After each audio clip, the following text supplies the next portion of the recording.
This conference will now be recorded. Okay. Well, since we were already there, before we lose our train of thought, if you would just briefly recap, I'm sorry, and we'll take a shot at it. You can have the floor. Okay, just curious on, I'm a bowl turner, and looking at your different rotary options, I don't see listed on the website the one with the chuck, which the chuck would be suitable for a bowl. But then I'm curious, I'm thinking, well, would I really want to try to engrave on the side of a bowl? A bowl with the, a bowl shape would not lend itself well, I don't believe, to engraving on the side of. Now, an urn would, Right. because an urn would be pretty, an urn would work. So the chuck type of rotary device would be more suitable for that, or would be suitable for that. But the other rotary device that you show for an urn could be set up as well, from what I'm looking at.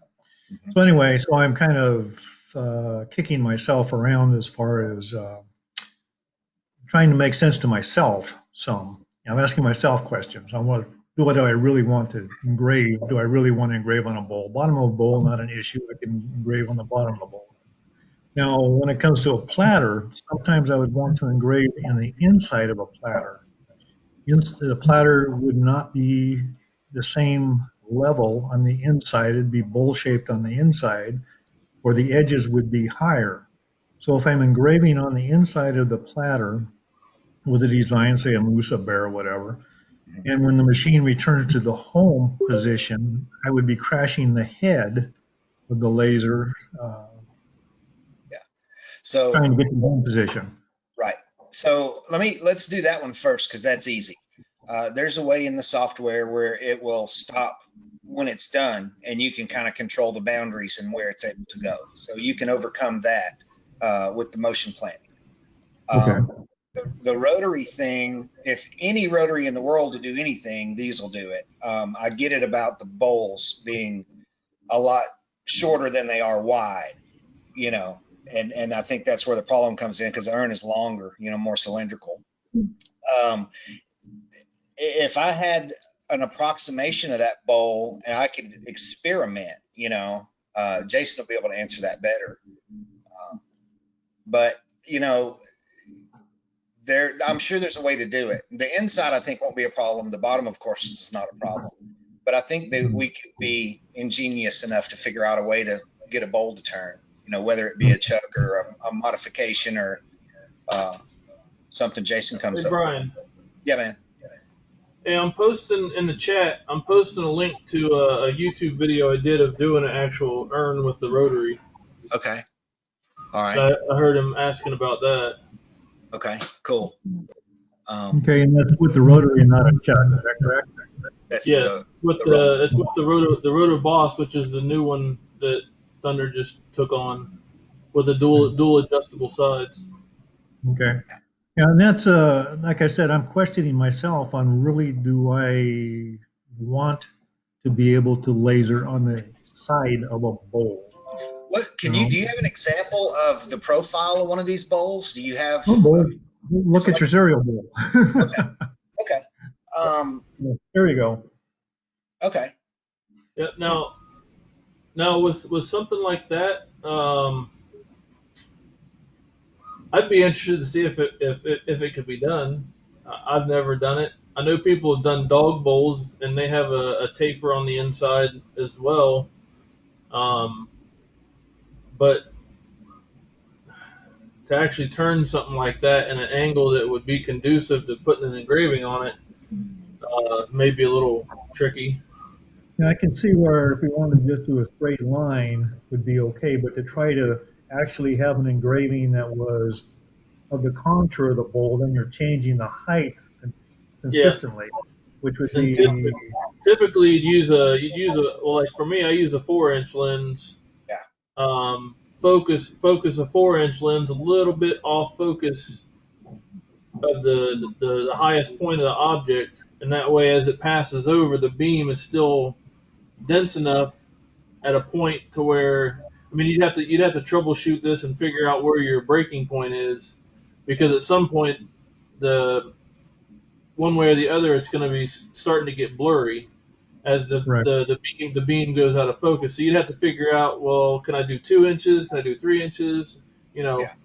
but Now, a here, 4-inch lens is your best bet for that because it has a longer focal beam than a 2-inch. Okay.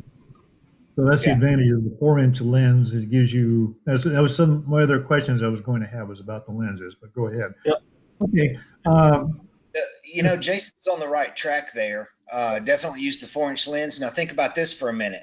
What if you set your bowl flat and you get the focus as close as you can, and you do some tests, and you know that your focal point's just going to go nuts. It's just going to fall out, at a certain point. right.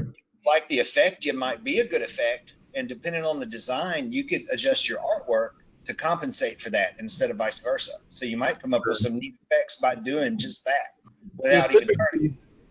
typically, if you're doing something that's concaved or rounded, what'll happen is you won't so much lose the effect of what you're putting on it.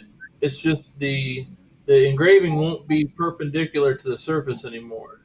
So Sure. as it goes around the edge, instead of it following that contour, you're basically going to be engraving at a Yeah, 90-degree angle. So it'll kind of, like you said, give a different effect.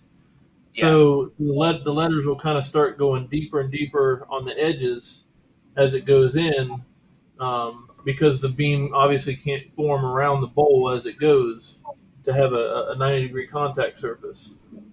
Sure. So actually, artwork would work better than words and letters because you'd artwork probably is, have to turn it if right. you do words. I'm sorry. You'd probably have to turn it if you're going to do actual lettering and words, anything that Right. detailed. Right. Yeah. Well, Anyway, it's just some of the things that I've been thinking about with the usefulness of it. Right now, uh, the main use we're looking at is the wife is looking at cutting uh, fabric, Hmm. and so there my questions also were worth on the 100 watt versus a 80 watt. When you're cutting something as thin as fabric, 1 to 2 layers of fabric, uh, is it uh,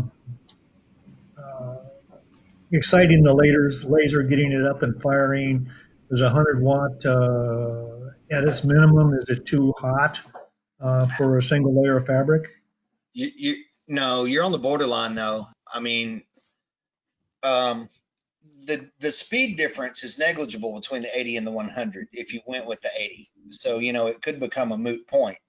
But if you're ever going to do anything thicker and want some speed out of it and be able to have that capability, the 100 watts a good happy medium. Um, it's you can cut fabric all day long with that.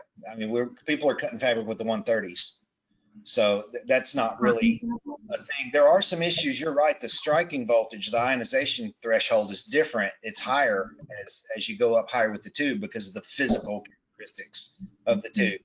The arc has to travel longer. The tube's longer. There's a bunch of stuff going on in there about that. So would the 80 watt be more suitable for fabrics and 1/4 inch material? If you like doing fabrics and you like doing that intricate stuff and doing bowls and seeing what kind of things you can create, personally, I would get the 80 watt. If Okay. you're going to cut 1/2 inch ply all day long or even every other day, then I might go with the 100. Okay. So the 80 watt, say occasionally I want to cut the 1/2 inch ply. Uh, Occasionally, not an everyday thing. Is the 80 watt suitable there? Plenty. If you put external air on it, our 60 watt machines are cutting 1/2 inch ply like it's butter. So yeah, Okay. So, and that was my other question about the air. So if you're going uh, to 1/2 inch, I definitely would want the air. At the 1/4 inch, would I want to put additional air on 1/4 inch? nah, probably. Well, yeah. Honestly, Yeah. if you've got it, use it. the If you've got it, use it. The the stock won't reason do it, but the reason you'd want to use it is not necessarily for more cutting efficiency on the 1/4 inch as it is for flame propagation yeah, or flame mitigation rather. cleaner Is cuts too. Not as to much keep char. yeah. Okay. Okay, if you don't, so and also it keeps your lens clean too. So and cool. okay, okay, okay. So I think you pretty well, from what the research I've been looking at and what you just said, I pretty well convinced that yeah, just go ahead and bite the bullet right off the bat and go with the extra air. Okay. Yeah. Have you been in the knowledge base looking at any of the technical stuff about the tube voltages and things that we got in there? Uh, I doesn't sound familiar. No, I've been knocking around some. I'm looking at some of the um, some stuff, but I haven't looked at everything. No. I've had my screen on the whole time again, haven't I? Somebody should have Yep. told Yeah. me. I could have turned it off. Let me show you these knowledge base articles real quick. This is our support And portal, and you could submit a ticket here or whatever you need to do. But there's all kinds of documentation. For instance, if you want to look at the banding thing for the 100-watt machines, banding and plasma arc, this deals with the ionization threshold and what happens when you get close. If you're below 30% power on this particular machine, this is a 100-watt tube, you can see how the plasma, the arc is fanning around the electrode like a funnel. So it's okay, not concentrated in one point.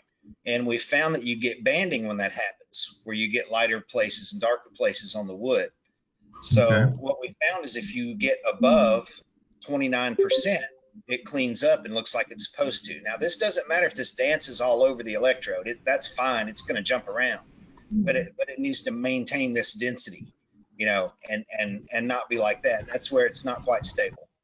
So there's there's the ionization threshold, and then there's a gray area, above and below it that's kind of flaky until it smooths out and stabilizes. okay. So Hey, Brian, is that only on the 100-watt? that's the only thing that I've seen it on. It probably happens all the time, and it's been happening forever, but it's just the first time that I ever decided I wanted to look into it and document it. It's not necessarily that there's a problem. It's just that's how this DC tube works. You know what I mean? So we're seeing more about it because I'm starting to look, and I hadn't looked before. New visitor. Okay, so if I'm running the laser harder, I'm going to get a better cut than if I'm running it just where it's base, just starting to ionize. Hmm. Is that what Right. I heard? Okay. Pretty much. Okay. Yeah. So Our so you're calibrated. selling me the 80 watt. For what you sound like you want to do, and you needed a 30, the 30, 35 inch, the Nova 35, I would get the 80 watt if it were me. Okay. Everybody else will tell you to get the 100 in case you ever want that extra power. But if you like that detail and looking at the end result and really digging down deep and going down those rabbit holes, I think you'd love the 80. But that's just my, I've got one, so maybe that's where I'm predisposed to liking the 80 watt ones. So. Okay. And the machine size on the 80 on the 100 is bigger than the 80 as well, correct? Not the whole machine. There is a tube extension because the tube's longer than the frame of the machine, and it Oh, hangs out okay. on the right hand side. Oh, okay. Okay. So it just sticks out on the right hand side more. Okay. And what's your I can't put the machine right up against the wall because you've got your 6-inch venting coming out the rear. Mm-hmm.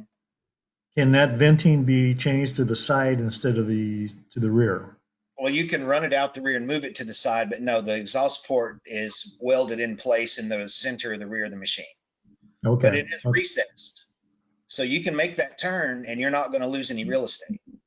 You say make the turn. You still can't go up against the wall. I still have to turn that 90 degrees. I still have to turn in the You're going to tube. have to get behind it from time to time. I mean, you need some airflow back there. It doesn't need to be crammed all the way against the wall. I've got mine. Of course, I have it set to where I can walk behind it and I don't have to move it ever, if I need to check a tube or clean a lens or something.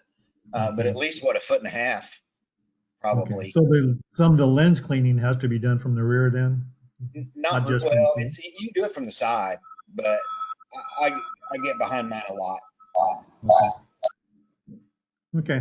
And that's one of the things we're looking at is how much of my shop do I have to rearrange? Right. Anyway. Um, The rotary bowl turning thing, we can experiment with that. We can think about that a little bit and come up with something maybe. But I think okay. it's doable. I mean, we put people on the moon. I'm sure we can make that bowl turn where you can engrave on the side of it. Yeah, and that's um, the main thing is platters, would be platters. And you say I can set it up so I don't return to home. Right. I can do my platter engraving. Uh, and then the bottom of bowls, the outside bottom of the bowl is the next thing that would be the most common thing for me to engrave. Right. Engrave the inside bottom of the bowl would be kind of cool at times, depending on the bowl. Mhm. Yeah, that's all doable easily. Yeah. So the side of the bowl, and there again, that's the artsy fartsy thing. And if I wanted to put lines around it instead of going with the cave concave, so there's lots of options I can still play with and still be happy with. So Yeah. There's a lot of anyway, accidental results that turn out really, really good, when you're tinkering around with stuff like that. So, yeah, a lot of things by accident turn out pretty nice. Uh, Joanne had to walk away for a moment, trying to look at what questions she had. And I don't see them right off the top of my head well, that's here. cool. We can come back. I can Okay, pick yeah, up somebody yeah, and give then somebody else the floor, and I'll quiet down for a bit here. sure, sure. Uh, hey, John, how you doing, man? Hi, Amy. I think this is the first time I've seen you on here. Yeah, it's the first time I've actually been able to I've had the chance to uh join you guys, because usually it's like I'm usually like busy right at this time. So I figured I had some downtime and I would hop on and see what you guys were chatting about. All right, great. I So, do have a question though. absolutely. So you mentioned it a little bit earlier with John, and then there's been a lot of talk about it in the group lately about the upgraded air assist. Hmm. So like many people, I came from Glowforge. I mean, Okay. I've used other brands and stuff like that as well. Right. But just for at least for the recent purposes of what I need, I've just been using the Glowforge, because it's also a lot closer to me, so it's more easily accessible at the time. Um, Sure. but like as far as that, needing the compressor and all of those other things, we never had to really do that. We didn't have to do that with the Glowforge, except for getting the inline fan. And then now that I think about it, like the other lasers that I've worked with, I don't remember having to get a compressor, but now that I'm thinking about it, I also never had to set it up before. It was already previously set up. So as So far as the I think I can answer that for you. On a lot of the glow forges and stuff like that, you can't cut anything thicker than 3/8 of an inch or something like that, Mhm. reliably. And our machines can cut 1/2 inch, 3/4 inch material. So when you start getting that deep, sometimes you need an extra boost. So just Okay. the whole physical size of the things that we can do has something to do with that. But what you're seeing um, is kind of like you buy a Mustang and it's already fast, but you want to put a supercharger on it because you just need it a little faster, or put a clutch in it, or this and that and the other. Our machines will run and do pretty much anything you need them to do right out of the box with the stuff it comes with. So you don't have to. You don't. I don't want this to look like the Chinese, the low end, the clone stuff, the eBay lasers, because you Mhm. have to do all kinds of stuff to them to get them to run right. So what I don't want to have happen is to have that stigma follow thunder, because that's what separates us, from that, is that you don't have to do all that stuff to the machines. You take them out of the box, plug them in, and you go to work. So Okay. don't think you start having to get a shopping list together of things for your machine, because that's not true. We just like to play. Well, because I also do like airbrush and powder coat and stuff like that too. So I'm in the market for a new compressor. Okay. Um, so like, so I obviously want to make sure that whatever I get, I can use between the two, between the two, and now with the Thunder, if I should need it, because Yeah. they're not that cheap for me to just be like, oh, well, I'll get another one if I need it. Then, You can use any external air source you want.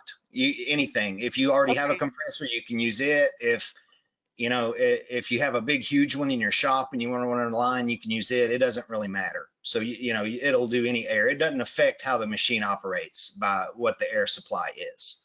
So, Okay. So with the air supply, because some of there was like some members that were saying like using the one that was in the machine. I wasn't like, I'm still, I don't know, I guess I'm confused as to when here's, they, yeah. So, and I tried reading the article. I found you linked the article a couple of times, and I don't, maybe it's just too technical for me because I had no idea what I was reading. Like, it was all gibberish to me. can you see this?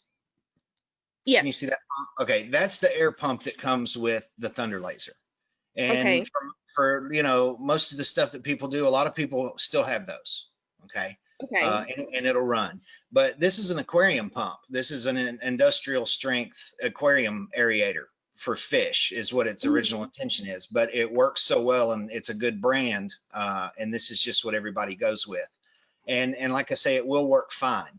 However, if you're cutting plywood and things like that, and you do a lot of it, it seriously helps when you're cutting organics and things like that to have Okay. extra air, for the reasons kind of that we were talking about. I do mostly acrylics. I do some wood now, but my plans for when mine comes in, I think it should be here in like a couple weeks. But when it comes in, my plan for that one is primarily wood. Okay. So, because that one also has the larger Here, side workspace for me to be able to oh, do the wood projects that I'm wanting to do. okay. So with that, Here's a good rule of thumb. Whenever you put a machine together, you should always put it together with all of the components that it comes with the way that they want you to put it together first. In case okay, there's an issue, you can diagnose it easy. If you start cutting airlines and putting in meters and hooking up your external air and hooking up other fans, you've added a whole lot of variables to an equation when you don't need to right there. So my suggestion to you, especially if you're going to do acrylic, and especially if it's 3/8 inch or less, don't worry about the air right now. Put the machine together and try it, because you don't need okay. a lot of air with acrylic. But either way, you can add that stuff later.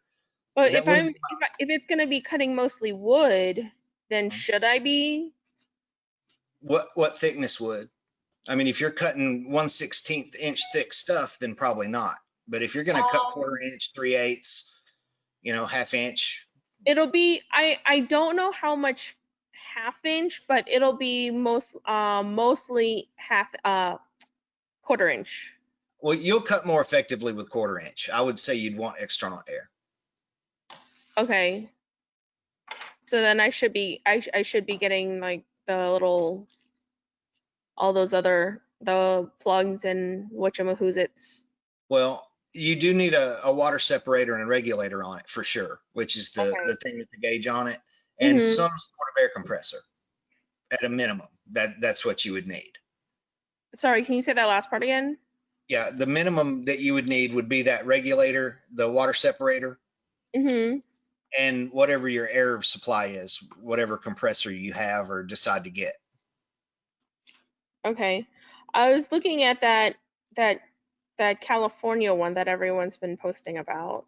Mhm. Um, so I've got one, and they're not continuous duty pumps, and people will tell you that they burn out, and they do.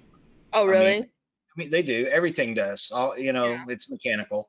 But I've run mine. I've had it, I don't know, a couple of months now, I guess, and I'll probably run it like in long intervals, 2 hours at a time. I did some tiles, some floor tiles, not too long ago, and I ran it for 3 hours and monitored the temperature, and it was fine.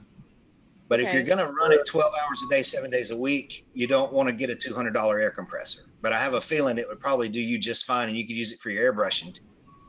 Well, there's the Quiet Tech 26 is what I use, and it's from Lowe's. It goes anywhere from $250 to $300. Um, it's a fairly quiet pump. It's a larger. It's got a 26-gallon tank and everything. Yeah. But if That you would put it in a separate room or something like that, or even in the same room, it's not unbearably loud, and it provides. I can run a continuous. I mean, I've done continuous cutting for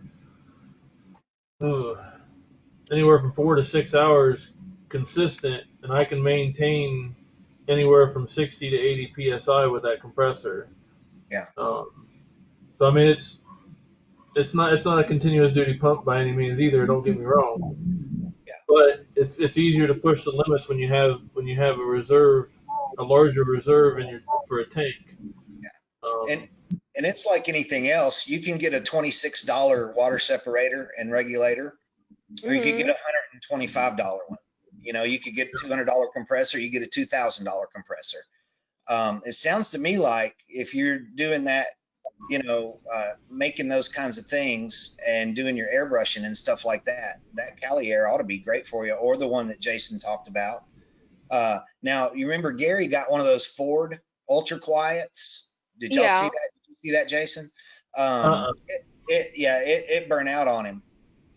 So, and he's the Well, only what? one. The compressor burned up.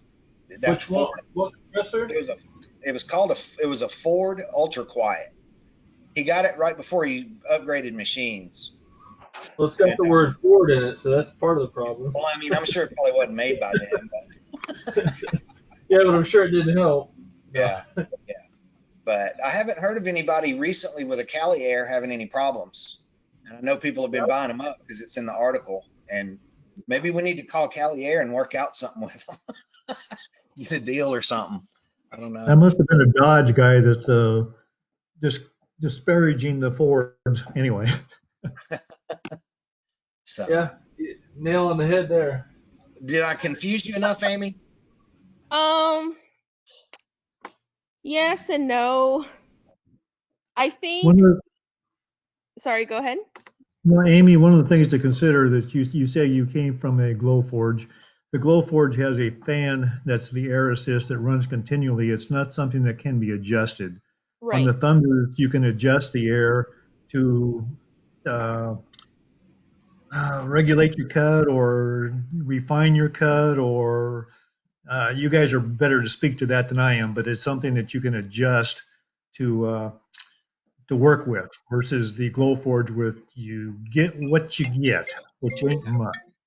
Well, the Glowforge is also it's a hobby laser. It's not meant for the kind of use that most of us that use lasers use them for. Yeah. They're meant for the same people that get a Cricut vinyl cutter instead of a large format vinyl cutter. I mean, they have their purpose and they serve their purpose, but at some point, um, you gotta take the leap and move up if you want to Yeah. do bigger, better And things. Well, the it's Glowforge is to sit pretty on the desktop and just sit there and don't use it because it won't work. Mine looks pretty. Not that it won't work. It just works slower. slower. Well, the bad thing about Glowforge too is it's a cloud-based unit, which completely Yeah. sucks, Well, especially if it the was internet goes fine. down. Or, It was fine before everyone now like started getting one in their home, and then everyone started using one, and then they're all taking up the feed on the cloud. Oh yeah, So before all of that happens, yeah. before that giant boom, it was pretty good. They have their place for sure. And we Yeah. won't turn this into a bashing session. We have to record this and put it on YouTube, so we have to be nice. So no, yeah, they definitely have their place, but you outgrow them for sure. Yeah. Okay, you ready for questions from Joanne? I am. Let me. Hey, Amy, I just want to tell you, it's not going to be like an alien spacecraft lands in your yard. Well, it kind of will be, but it's not. It's not as complicated as we probably make it out to seem. Most people that get these have never seen. A lot of people never seen a laser before ever, and they manage, so you won't have any problems. Yes, I would Okay. just say I never used a laser before I got mine, and I got the thing set up all by myself, and it worked straight the first time out the box, no problem at all. So it's Well, all I'm cool. glad to hear that. Thank you guys so much. All right, John, we're ready for you, man. Joanne. This is Joanne. I'm John's wife. Hi. We've already discussed that it can cut cotton fabric. Do any of you have an idea of how many layers it can cut without leaving scorch marks on it? I'm talking cotton fabric, 100% cotton. We could do a Well, set. that Typically, would when you probably- layer, you're going to get some charring. Okay, Hey, so Brian, this is Eric. how well you can keep it packed down, because the more air you put between each layer, the more chances you have of scorching the layers below it. okay, so basically what I'm hearing is that it would be best to keep it at a single layer. Ideally, I That's would say. what everybody Ideally. does. Yeah. Okay. Yeah, I've got cloth on some cheaper Chinese lasers, an 80 watt and a 100 watt. I was cutting cloth for my mom, and it was best to keep it at a single layer, and I also stretched it out and used magnets to hold it down in the corner. Okay. How did that work for very detailed cuts? Because you wouldn't have magnets on some areas that were very detailed. It's not that bad. You just got to be careful with the air, because if you're got your cotton fabric blowing with the air compressor, the air assist, it can move the cloth around. So I didn't do stuff real small, but if I knew where I was going to have a detailed cut and I still could fit a magnet inside the cut, I would try to put the magnet there so the laser would work around it. Okay, well, some of what I want to do is pretty detailed, and I don't think putting the magnets inside. would Now, work. There's not room. it's really just to straighten it out. It doesn't really have to do with how detailed you get. The honeycomb bed will support that enough that you can cut 1 millimeter circles out of it if you need to. Right, Yes. but I understood that one gentleman saying that when he was doing some detailed cuts, he put additional magnets inside. Did I? That was mostly if I was cutting like Pellon, where it came in a roll, so it would want to roll up on you. Uh-huh. But the actual cotton, since it lays pretty flat, it'll stay down as long as you don't have your air assist up super high. One of the Okay. reasons that they use this machine, and we had a huge run on them, December and January, was to cut out masks. And I've done it. I've cut out masks for hours, and they were single, and it wasn't all cotton. I know I had some 100% cotton. I probably had some blends in there and some other things because it was whatever they could get. But I could run that thing like crazy, and I didn't even use magnets. And all we're talking about is just making sure the material lays flat. If it's already flat, you don't need to secure it. There's nothing touches it except a laser Okay, beam. what kind of air pressure were you using on your nozzle for that? I would probably not use much. I would just positively pressure the nozzle to keep the smoke out of it. Okay. So the lower okay, and that's the issue that we were having. She had to use a sticky mat because of the intricate cuts, because the air assist was blowing the fabric around. We've got another nozzle you can put on it and drop your air down, and it diffuses it. It's got a 4.5 or 6 millimeter orifice instead of a 2, so it's not like a jet. And you can put that on there, and it won't even blow the stuff around. I cut paper with it. Okay, but you're still keeping your lens clean with that. Correct. Okay, what's the information on that nozzle? It comes with the laser. It comes with it. Okay.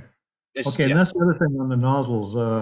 You on your parts or accessories, you list several different, not several different, but you list different nozzles that are, lenses that are available. You got the 4-inch lens, the high-res lens, and then you got the lens that comes with it.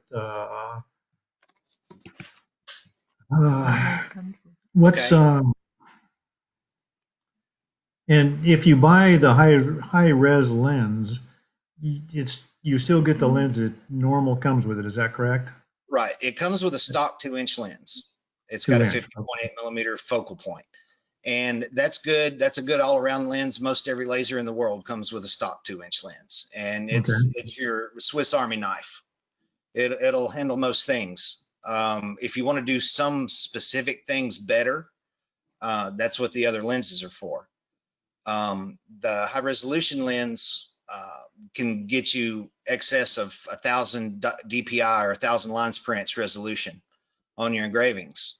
Okay, But so if you're doing photographs, then you'd want your high resolution lens for the photographs.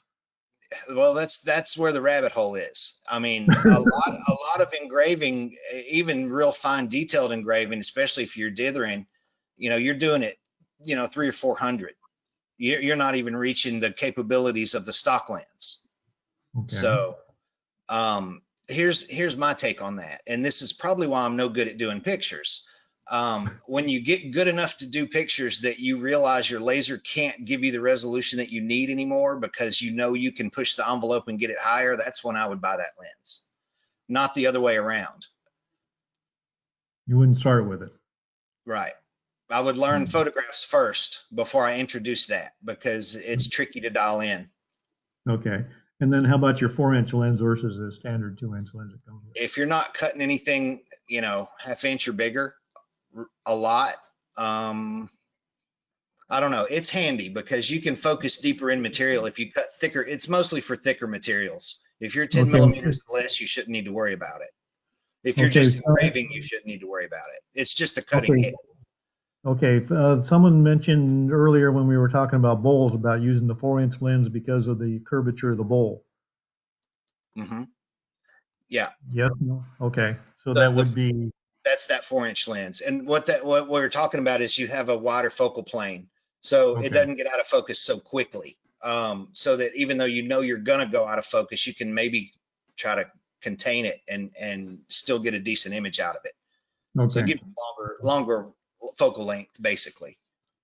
Okay. Okay. And what file formats can be used with the Thunder laser? Is it accept like JPEGs, SVG, Adobe Illustrator? Absolutely. All of those, DXFs, SVGs, any bitmap. It'll even take PDFs if that vector or bitmap metadata is embedded in the PDF. Okay. And what was the name of the software that you guys use to learn this? Lightburn. It's called Lightburn. And you can get a 30-day trial and start playing with it. I've got an article about that in there too. Yeah, but you're 60 days out on shipping of the laser. Yeah. Yeah, the 30-day trial, he'll extend it for you. If you've got a laser on the way and it's not quite time, if you hadn't gotten your key yet, see, once you get your license key and you enter that, then you're good for a year, of updates. It'll work forever after that. But then if you want to continue the updates after that, I think it's $40 a year to keep the updates for, every year. It's not a subscription. You don't have to have it. But okay. So you would just upload the various file formats into Lightburn and then do whatever magic needs to be done there. Is that sure. Correct? So yeah, Lightburn controls the laser. So it's the laser control software where you set power and speed and that kind of thing. But it also has a pretty robust vector editing suite built in with Boolean functions, node editing, tracing features, all kinds of stuff. Text generators, there's art libraries and all kinds of things in it. It's really neat. It may be a good idea to go to Lightburn's website and just look at some of their documentation. And a couple of their videos just to get an idea of its capabilities. I think you'll be amazed. And you can go to our support portal. You can just go to the main website and click support at the top, or it's support.thunderlaserusa.com and just start typing. And if you're looking up Lightburn stuff, it'll bring you to a place where you can go see more about it. I mean, we've got a lot of articles in here. Not only for the people that own it already, but stuff to get ready, and answers to questions before it even gets there. So it's a good place to look around.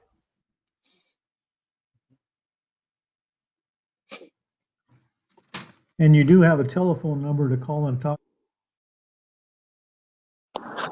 Absolutely. right? I think it's at the top of the page. Okay.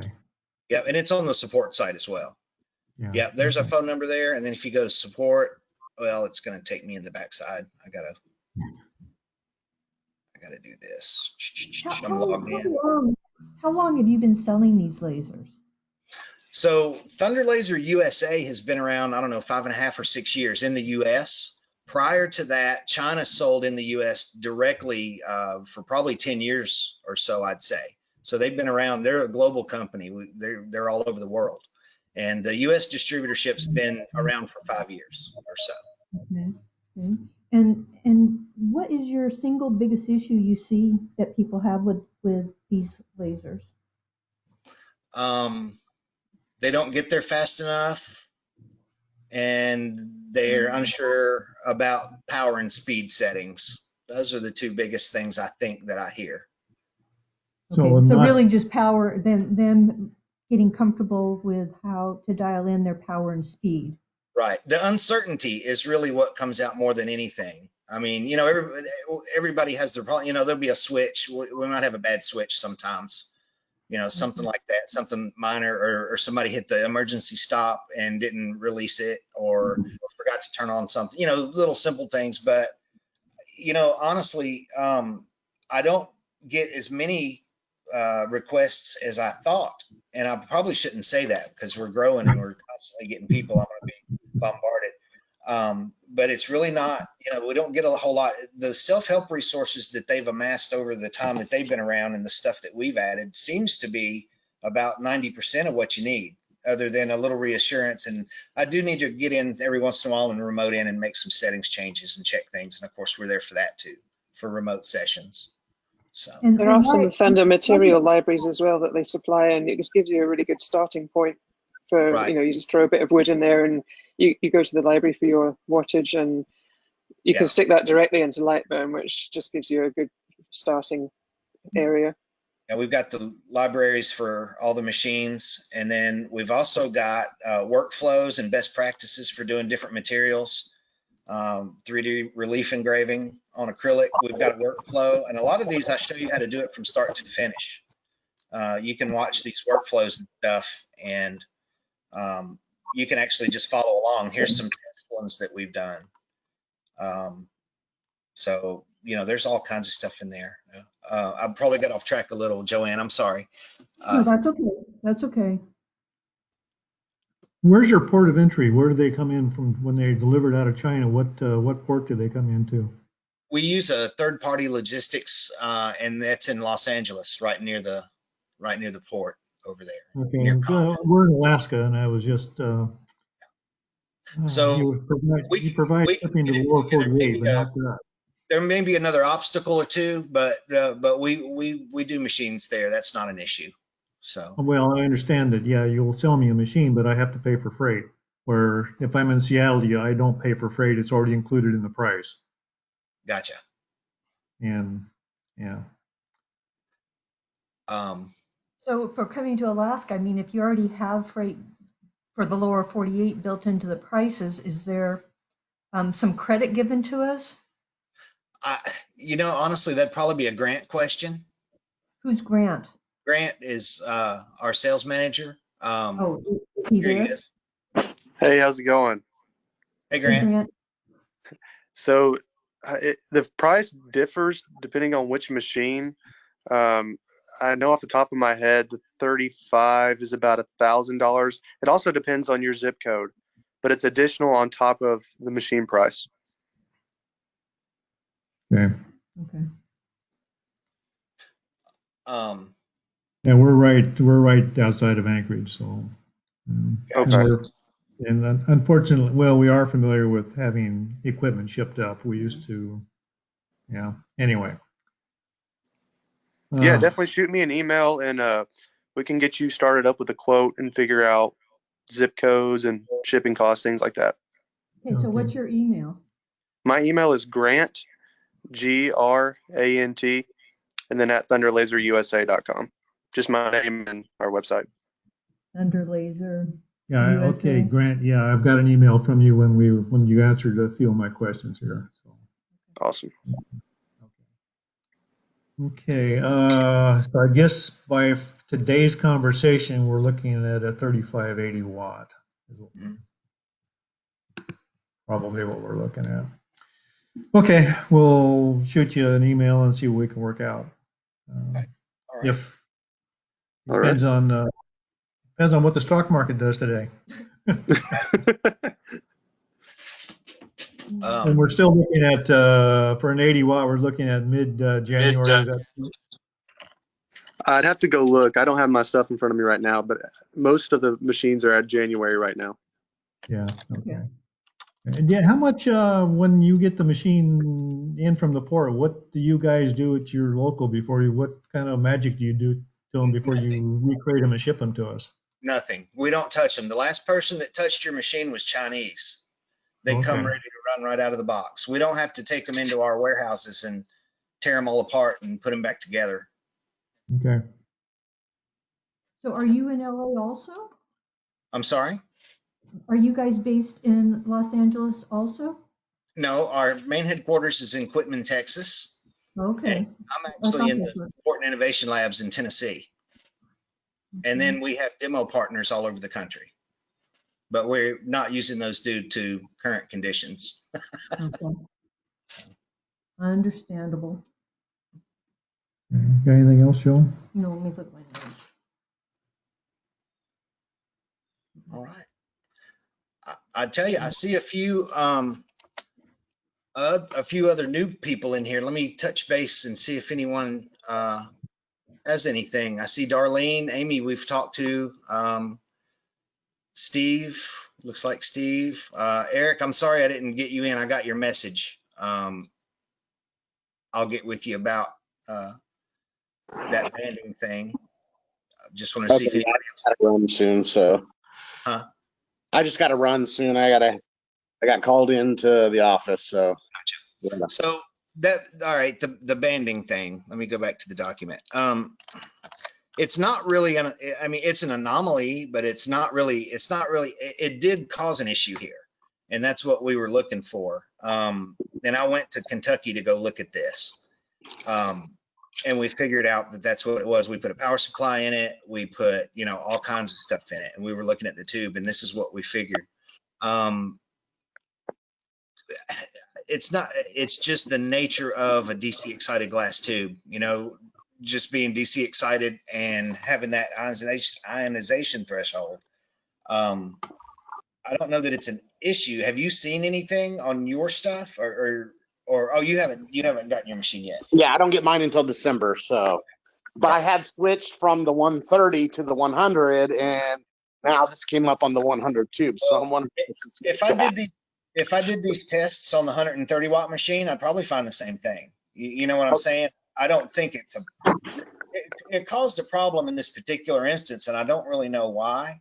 But as long as he runs over 30%, it doesn't happen. Maybe it is a flaw, we couldn't determine that there was anything wrong other than we just had to adjust our power up. And we've had one other that mentioned it. But we probably got, I don't know, thousands of these out there with the 100 watt tubes in them and only had 2 or 3 instances.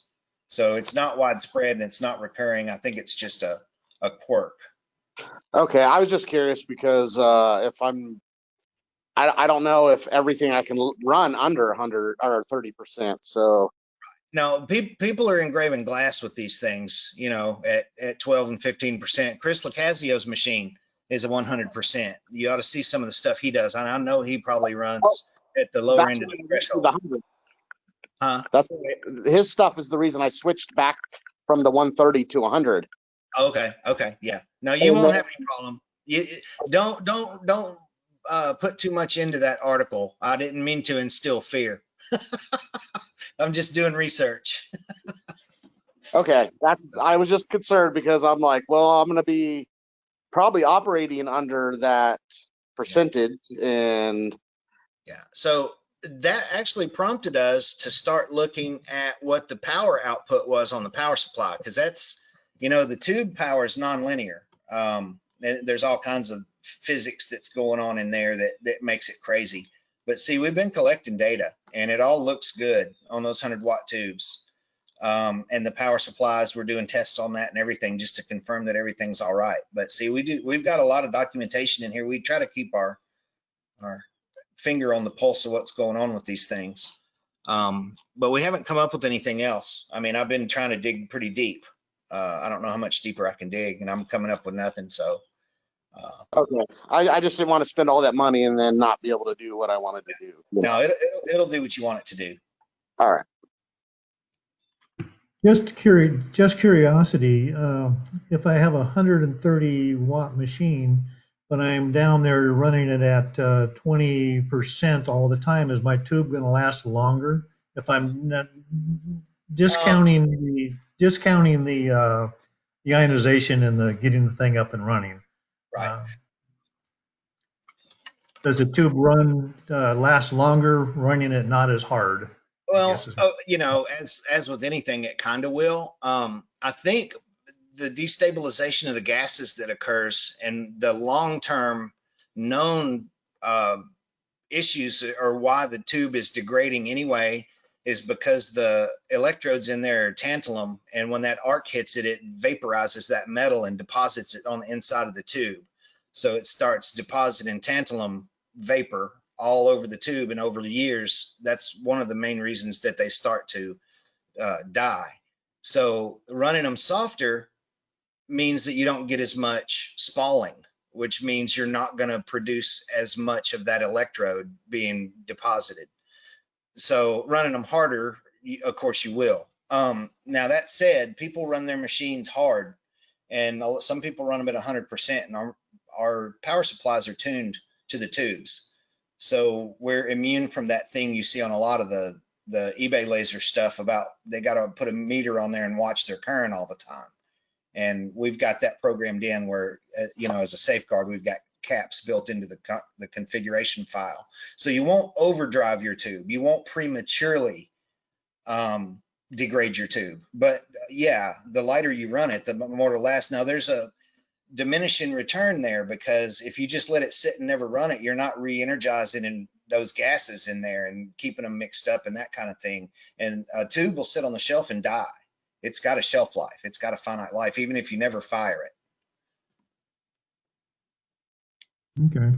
Now, are these tubes, are they a 100 watt tube that you sell as a 100 watt tube? Is that the maximum, or is that the actual working wattage of it? Whatever our published power is, for instance, on the 80 watt machine, it has to produce 10% over that, or it doesn't pass the lab. And what that means is I have an 80 watt machine. It has a 90 watt tube in it, and it has a 100 watt power supply in it. And we still classify it as an 80 watt because I'm getting 87.5 watts at the third mirror at 90% power. So you get what you'll get. If we say you're getting it, you're getting more than it, not less. So. That was just one of the things that in research someone said to watch out for, that they could be rated at 80 watt, but in reality, working wattage is only 60 or something. So right, and that's true. That is very true. That happens a lot, but not with us. We make sure that you're going to get it. So. Does anybody else have anything? John, are you raising your hand or scratching your head?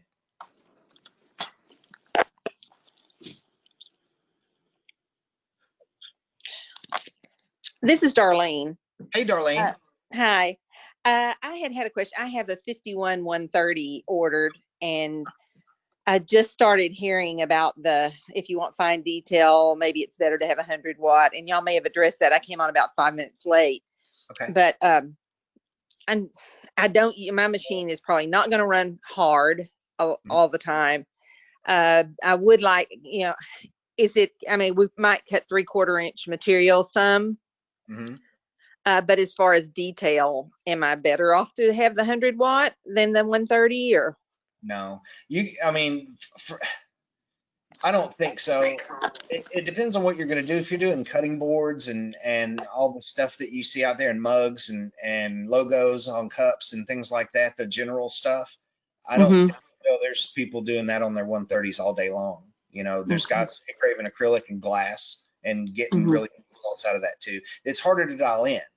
when you get down to that threshold, you really got to play with the numbers, because Okay. it's not just, there's two different ways you could go. If you want to burn hotter, you can either go slower or you can increase your power. Okay.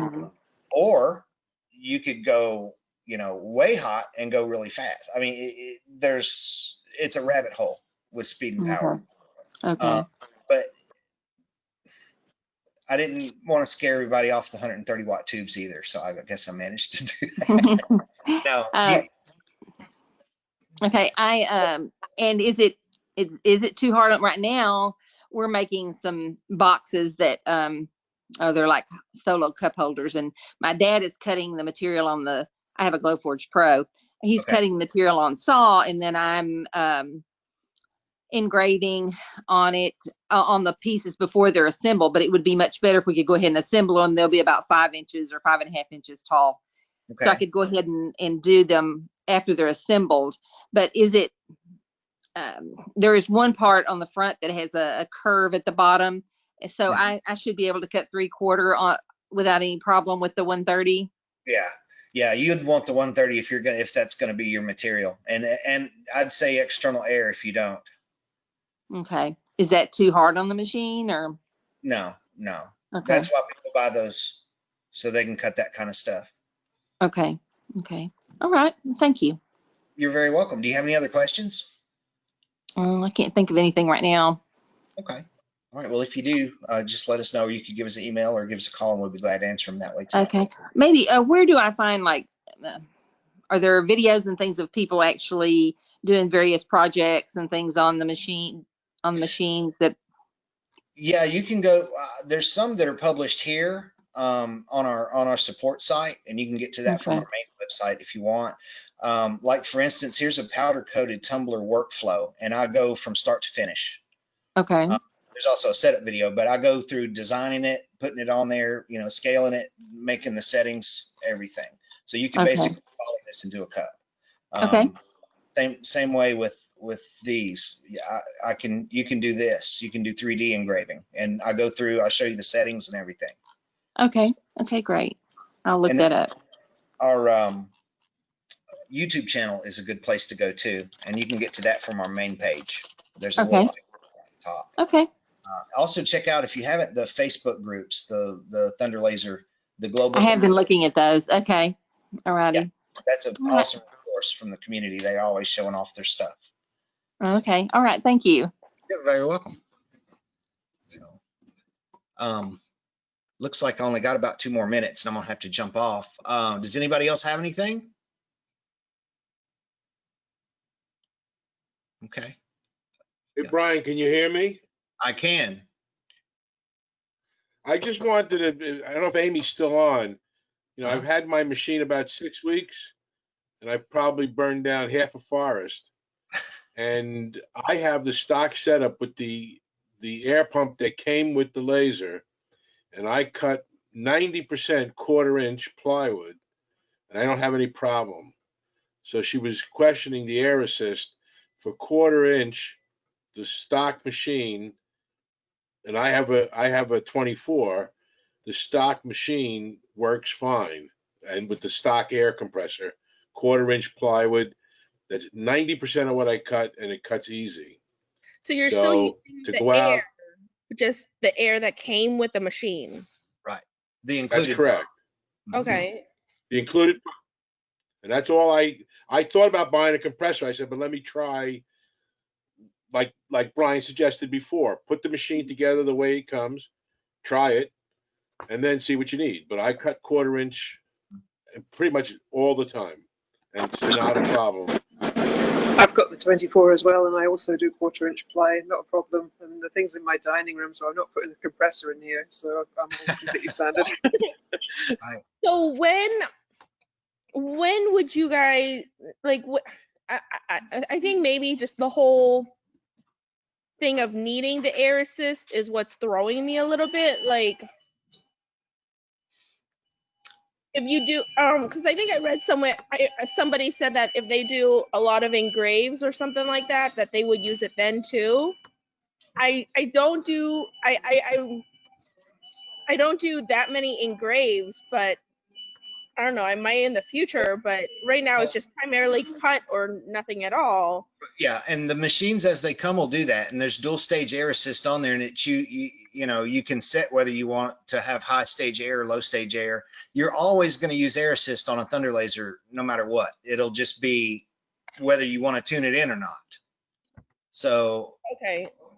yeah, the air compressor comes in is when you start wanting to cut 1/2 inch material and it's smoking up on you and it's taking too long to cut it and you want to give it a boost and a turbocharge. Then you stick external air on there and blow that external air at high pressure, and it helps the cutting process. You don't have to have it Okay. unless you're saying, hey, it's taking too long to cut. I'm not getting all the way through. There's a lot of smoke that's not being blown away. You know, if you notice that it just doesn't seem right, you know what I mean? So if So, I'm just cutting quarter-inch birch plywood, mm-hmm, and then I should be okay. mm-hmm. Yeah. So will it still give me those burn marks on the side with the Well, stock air? you'll always get a little bit of burn on any laser because that's literally Right, what of course, because it's but literally being burnt. right. But now, you know, our air assist nozzle is only 6 millimeters away from the material. And you're blowing all that through a little 2 millimeter hole, and it's making a nice jet down there, and it's clearing out that debris field when you're cutting and making the cut cleaner. So So it's the stock is enough to get it to be minimal for the burn marks to be minimal at the quarter-inch birch, if yeah, I'm understanding correctly. they are. I mean, you may get a little less char with an external pump, but then again, that has to do with the material, largely due to the material and the adhesives that are in it and how it's processed and that kind of thing, as well as your speed and power. All of that stuff matters. You can dial in a good result just with speed, power, and air, you know, Okay. on just about any material. So Okay. Thank you. you're very welcome. So, all right. Well, I'm a few minutes over, so I guess I'm going to jump off here. I got a few more questions I need to go answer on the support thing. But if you guys have a question, Right, I you know, want you to ask you email one us. question. Yeah, I John. want one more. The Ron, the name I see Ron up here, is that our Ron who is I, fixing his garage? I don't. It may I was be. waiting Let's to see if get him it to turns green. I don't think so. because I have the bottle of champagne. I'm waiting to open it when he finally orders the machine. Does champagne go bad? He'll disappoint me if he's not listening. So, All right. Well, you have a good night, everybody. Thank you. all right. Thank you, guys. If I didn't get to you, please join us next week. Sorry if we couldn't get to you. We usually struggle to even get through the hour, and now we're loaded. So that's good to see. Thanks, guys.